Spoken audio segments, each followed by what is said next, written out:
Do you know why you and I are breathing right now? Because the Godhead looked at each other one day and said, this love stuff is so existentially blissful. Somebody else has got to check this stuff out. And so they took that triune unit and they flipped it upside down and they opened it up. And they began to create free moral beings with the capacity to love and be loved as well, so they could taste the pleasure of what they had. Do you hear what I'm saying this afternoon? God did not create you because He needed someone to worship Him. God did not create you because there was some dirty work somewhere in a corner of the universe He needed you to clean up. And with the people that I work with, God did not create you to be a laboratory rat with which to experiment with sin on. That's out there too. If any of those reasons are true, God did not create you because He was lonely and needed fellowship. Does this, what we've painted on the board, does it look lonely to you? If any of those reasons are true as to why you and I were brought into existence, then God's primary motive for creating us was not other-centered, but what? Self-centered. But understand, God is absolute other-centeredness, unadulterated selflessness. When He brought you into existence, it was for nothing for Himself. It was all about who? You. And some of us are afraid to believe that. But if we will, do you know what that liberates our hearts to do? Man, when someone lives all about you, what does that make you want to do? Live all about them. Maybe the reason there at times seems to be such lack of passion for God is we have yet to believe how passionate He is for us. I have a daughter. We argue. I have two daughters. I have an 11-year-old, I have a 5-year-old, and I have a 7-month-old. Some of you say, you have an 11-year-old? You don't look old enough to have an 11-year-old. I'm really 50.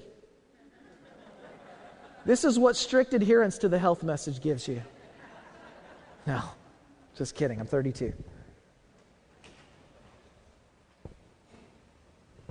But my daughter and I, my oldest one, we argue. People say, why do you argue? Why do you lower yourself to the level of your child to argue with them? Well, it's quite simple. I only argue with her about one subject, and the reason we do it is because I'm going to win.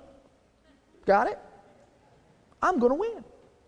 She will look at me and she'll say, Papa, I love you more. And I will say, no, Allie, I love you more. And we'll go back and forth. No, I love you more. No, I love you more. Anyone here ever done that with your kids? Now, one day, my daughter caught me on one of my weekdays. Even preachers have weekdays, amen? I think especially preachers. But parents, you're a parent. How many here are a parent? You have those off days, don't you? And I remember she caught me at one of those weak moments, and I sat her down in the chair. I stuck both hands on her shoulder. I looked her square in the eye, and I said, Alexis, it wasn't Allie, it was Alexis, I don't care how old you get. I even pointed my finger. I was going to win this one. Didn't have time to argue today. I don't care how old you get. I don't care what happens in your life. I don't care what happens to me. You will never love me more than I love you. End of story. She looked back at me. She stuck her bottom lip out. I think she was 8 at the time. Usually they call me Papa, but this time she said, Father. I love kids. She said, with all due respect. She said, I don't give a rip.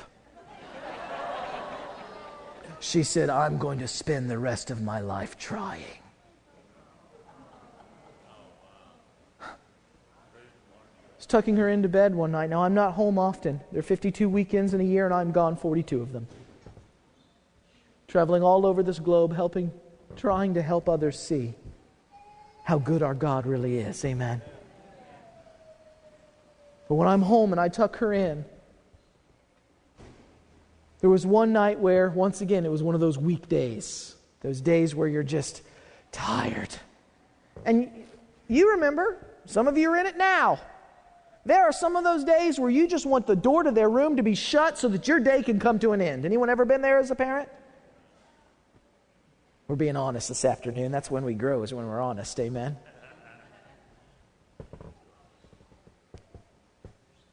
The door was almost shut. What do they always do when the door's almost shut? Yes, she said, Papa, man, I was worn out that day. Yes, dear. She stuck her head up over the covers that night. She looked into my eyes and she said, Papa, I love you more than the angels can love. I thought, do you want another drink of water? Can I read you another story? I mean, when I was a kid, my mom just looked at me and said, go to bed or I'll kill you. And I went, happily. Nowadays, children have rights. Those rights are protected by laws. You do all kinds of stuff for them, but I wanted to go above and beyond that which was required to tuck her into bed that evening. Do you see what's happening between her and I? The next morning, we're seated at breakfast, and I'm going to, once again, just be honest. Parents at times milk their children. We were sitting at breakfast, and I said, Allie, what you said last night was so beautiful. Trying to get some more mileage out of it. I said, can you tell me? I said, did you make that up? Did you read it somewhere? Did you hear that somewhere? What do you mean when you say that? She looked at me and she says, well, this is how I figure it, Pop. You know the headspace of she was 8 then, an 8-year-old? She said, I know I can't love you as much as God does. But I'm pretty sure I love you more than the angels do. See how the hierarchy works in her system? The more I've loved her, the more she's loved me. What was really transpiring among them? The more they exercised love towards each other, the greater their capacity to feel that love increased. And the greater that capacity increased, the greater and more intense the pleasure of being loved and loving like that became. Until finally, what did they say? Follow it with me, Genesis 1:26. Then God said, let's make man in our image. Let's make him just like us, according to our likeness. Let's give them rule over everything we create. Put it into their hands. Then it says, God created man in his own image. In the image of God, he created him. Male and female, he created, what is that word right there? Them. And this is so vital. He created man and woman. Husband and what? Wife. It was a them. Did he create just Adam? No. If I am standing up here by myself, am I created in the image of God? Put my slide back up on the board for me. If we redraw this, make it a little cleaner so you can see it. Everyone with me?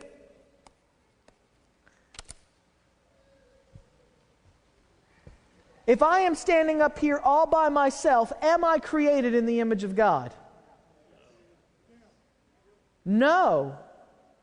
Why? Because all by myself, I am just a singular unit. But if my wife were standing up here with me, check this out. Imagine she's standing beside me. How many are standing here? Are you sure? Which is it, 2 or 1? Yes. It's a singular plurality, is it not?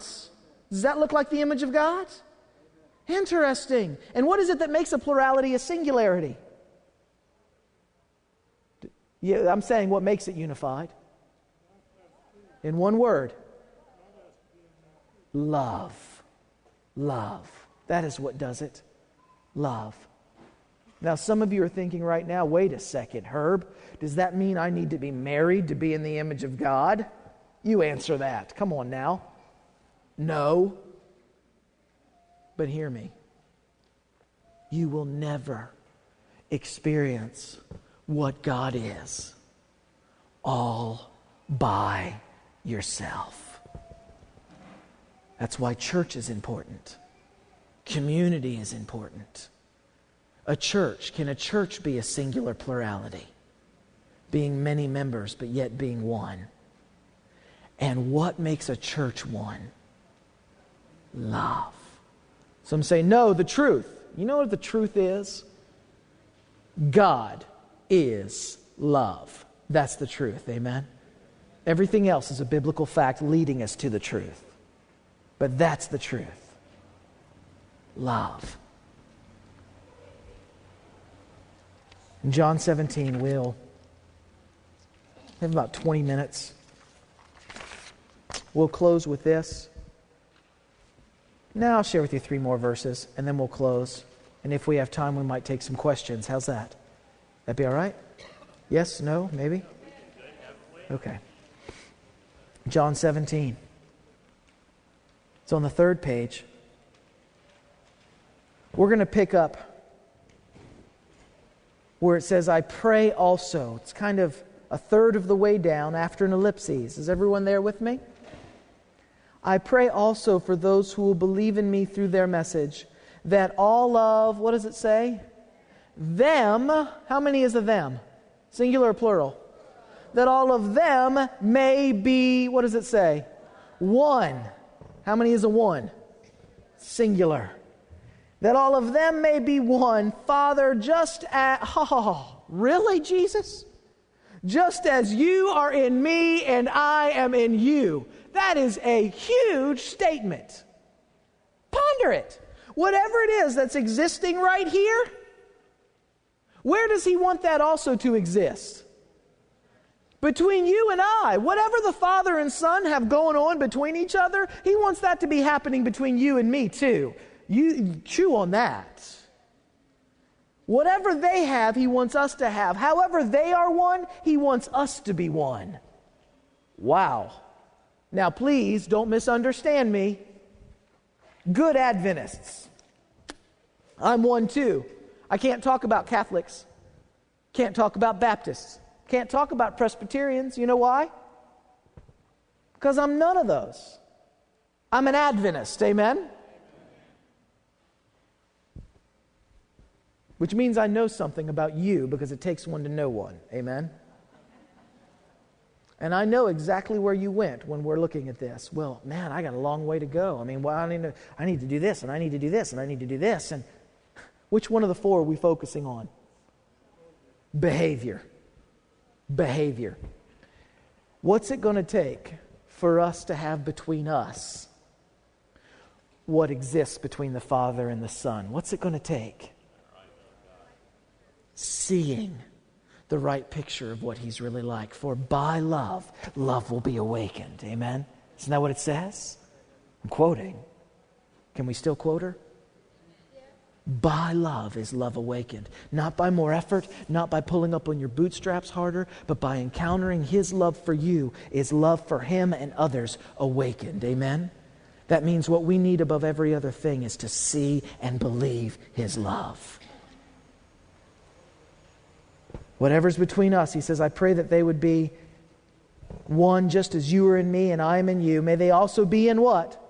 In us. He doesn't want it just to be down here. He wants it to include them too. And it says that they may be one, underline this, just as we are one. Some people get very confused over the subject of the Godhead, as we did in the beginning. Is it plural? Is it singular? Which one is it? And how can it be both? It's both in the same way a husband and wife are both. Amen?